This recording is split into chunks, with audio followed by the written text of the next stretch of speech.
There's a 15-year-old YouTube video showing a toddler scrolling and clicking on an iPad.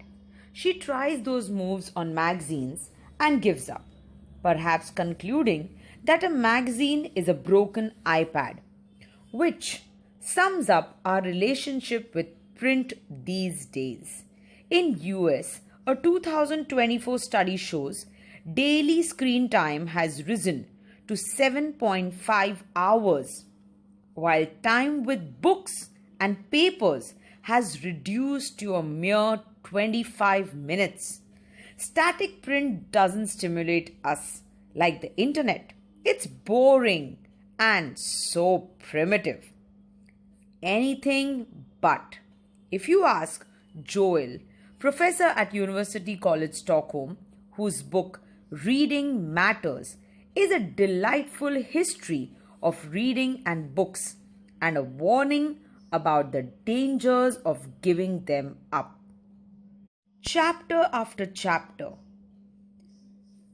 Joel shows us how the humble book is an extremely sophisticated invention. First off, it took us 65,000 years to get from language to writing. Yes, writing. Therefore, reading is only about 5,000 years old. It's not one of our natural gifts. We learn to read and write with a lot of practice and become rusty when we stop.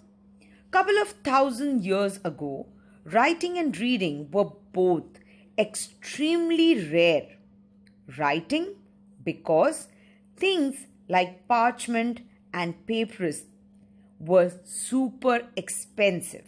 The length of scroll needed for a Bible cost as much as 300 kg of wheat, Joel says, and you had to pay for a scribe besides.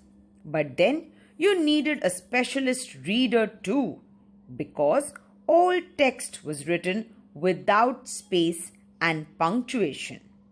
Why? Because that's the way we speak. The problem with this mode of writing was that you had to read it aloud to concentrate. Once spaces and punctuations were invented, silent reading became possible, giving rise to erotic and radical political writing.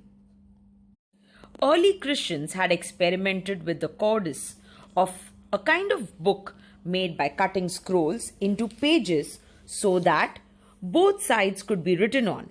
It was cheaper and portable and became their identity when pagan Romans and Jews stuck to scrolls. But it wasn't until paper reached Europe that writing became more common.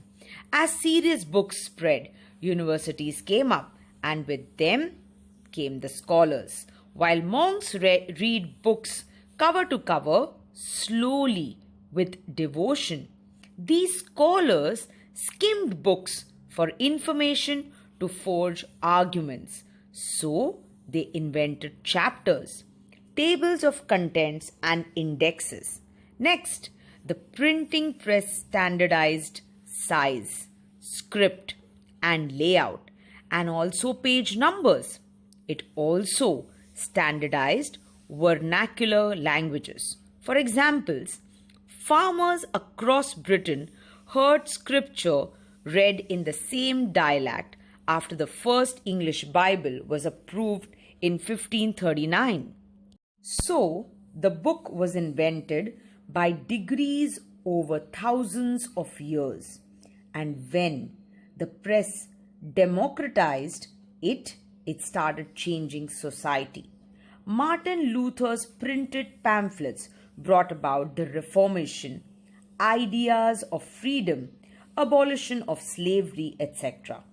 spread through these books. Reading also changed thinking. As Jules says, an oral society doesn't form complex ideas, but writing enables a literal society to reason deeply with clauses and subclauses. And so, By the 1800s, the West became very bookish. People always had their noses in books. That spell started breaking in the 20th century with cinema, radio, and TV. And now our phones have almost brought us full circle. Jules warns we are becoming more oral again. Therefore,